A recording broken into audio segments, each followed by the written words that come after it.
Chananan, chananan. Is SportsCenter.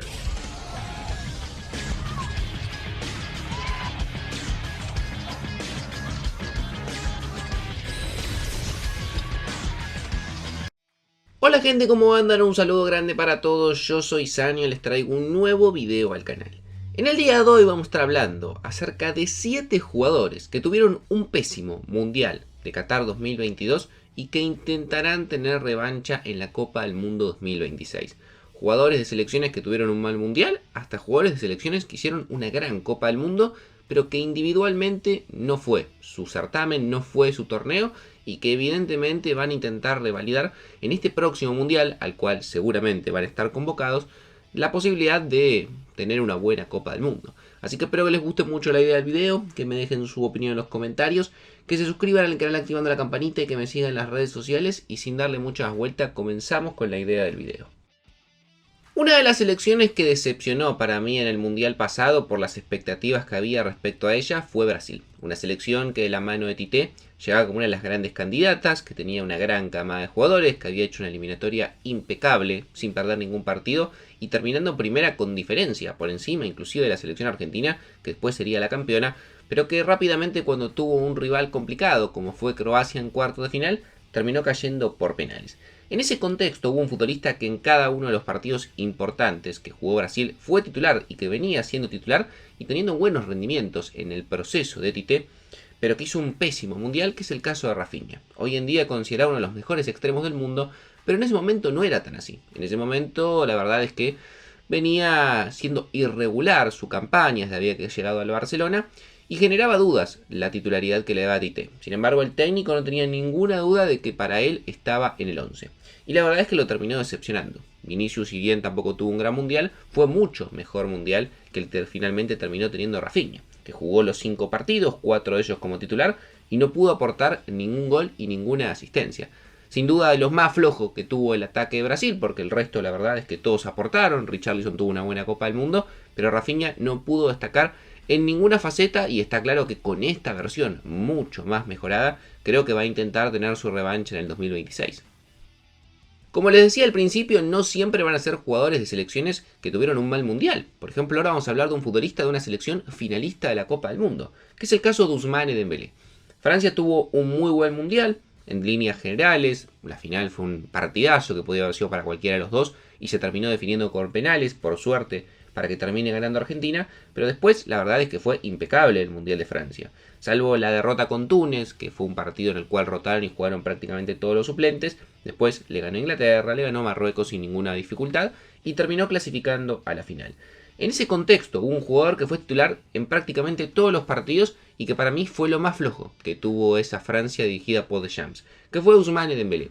El futbolista que en ese momento, si mal no recuerdo, todavía era parte del Barcelona, que también llegaba muy criticado porque era un jugador que era sumamente irregular, pero que Deschamps le dio la confianza de darle mucho rodaje, que no lo venía teniendo con la selección francesa por lesiones y demás, y no venía jugando. Sin embargo, en la Copa del Mundo jugó 6 de los 7 partidos de titular, inclusive la final, y no solamente no aportó ningún gol, sino que inclusive en la final terminó siendo el que le genera el penal a Ángel Di María para que Argentina se ponga en ventaja. Fue tan flojo lo de Dembélé en esa final que lo cambiaron en el minuto 41. Sin duda uno de los futbolistas dentro de esa Francia que tenía buenísimos jugadores que más flojo Mundial tuvo, pero ahora llega en otro contexto, en un Dembélé totalmente renovado, ganador de Balón de Oro y que va a intentar tener su revancha seguramente.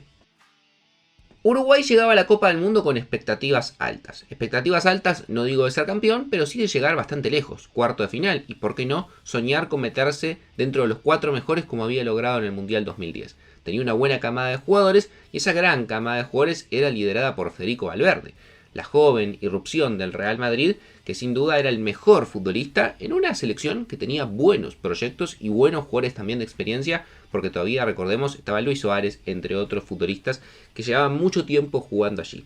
Sin embargo, lo más recordado de Federico Valverde en el Mundial sin duda fue que festejó un lateral. Uruguay se terminó quedando afuera rápidamente en fase de grupos, de forma sorpresiva por sobre todas las cosas, y Valverde para mí no fue ni top 5 de los mejores jugadores de ese Uruguay. Hubo varios valores por encima, en un Uruguay que no brilló, en un Uruguay que no tuvo una buena Copa del Mundo a nivel general y a nivel individual prácticamente ninguno tuvo un gran mundial, pero Federico Valverde sin duda era del que más esperaba, del que todos creíamos Uruguay se podía apoyar y podía esperar que los lleve un poco más lejos, y estuvo claro que su primera Copa del Mundo no fue lo que se esperaba. Otro futbolista que para mí no tuvo un buen mundial y que se esperaba bastante, quizás no todos estén de acuerdo porque ya me la veo venir, pero para mí Pedri no tuvo un gran mundial de Qatar 2022.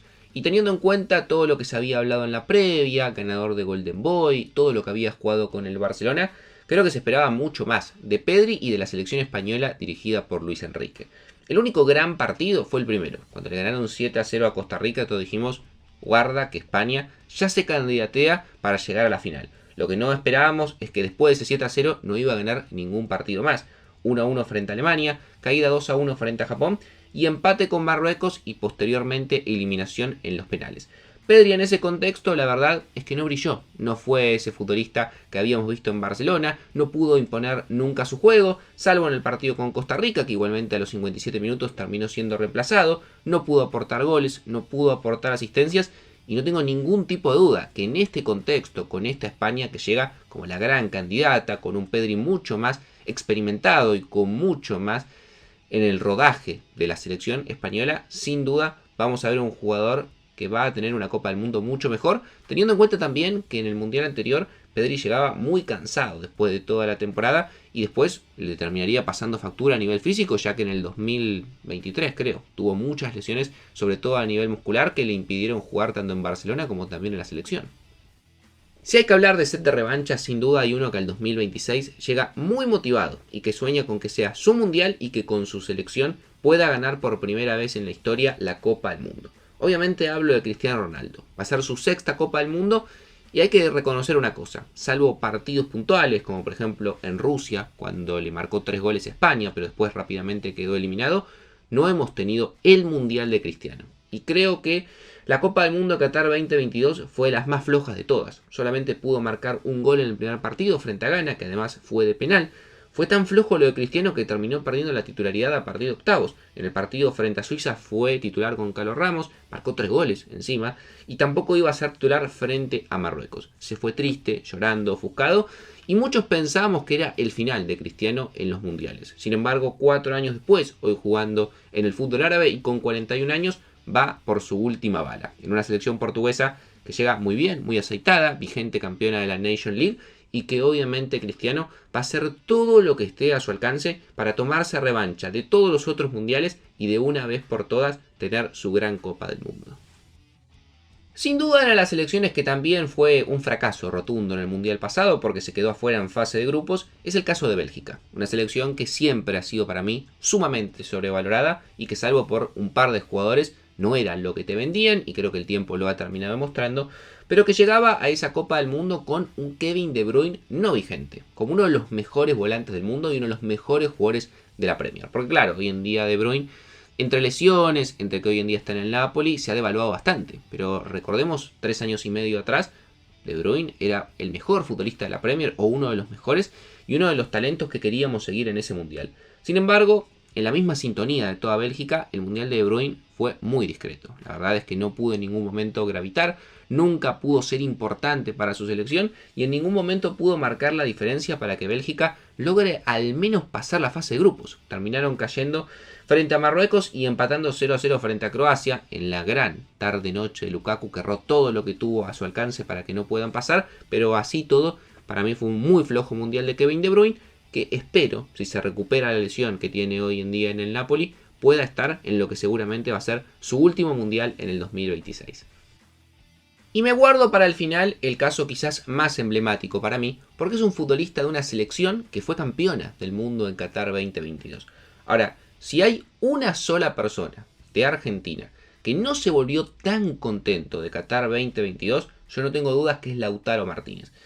Porque Lautaro llegó a ese mundial como el 9 titular de la selección, como el 9 de Scaloni, como uno de los mejores delanteros del fútbol europeo. Y en los primeros minutos, el primer tiempo frente a Arabia, marcó 2 goles. Increíblemente esos goles se los terminan anulando. Bueno, lamentablemente para Lautaro, esos goles que le anularon iban a ser los únicos que iba a marcar en el mundial, al menos en los 120 minutos. No iba a ser la Copa del Mundo de él, iba a terminar perdiendo el puesto con Julián, que encima cuando entró se cansó de meter goles. cuando le tocó empezar a ingresar desde el banco se lo notaba ofuscado, molesto. Frente a Australia tuvo un partido en el cual erró chances clarísimas y a Argentina casi le cuesta muy caro, porque recordemos, casi se lo empata en el final con la tajada del Dibu Martínez. Y salvo la frutillita, que fue haber marcado el penal decisivo frente a Países Bajos, porque ya si erraba eso, pobre, se tenía que volver directamente después de ese partido. Pero salvo ese hecho, está claro que no fue el Mundial de Lautaro y que va a ir al Mundial 2026 con la sed de revancha de que esta sea su Copa del Mundo y por qué no invertir los roles. Esta vez quizás comenzando como suplente de Julián, pero terminar ganándose la titularidad durante el torneo.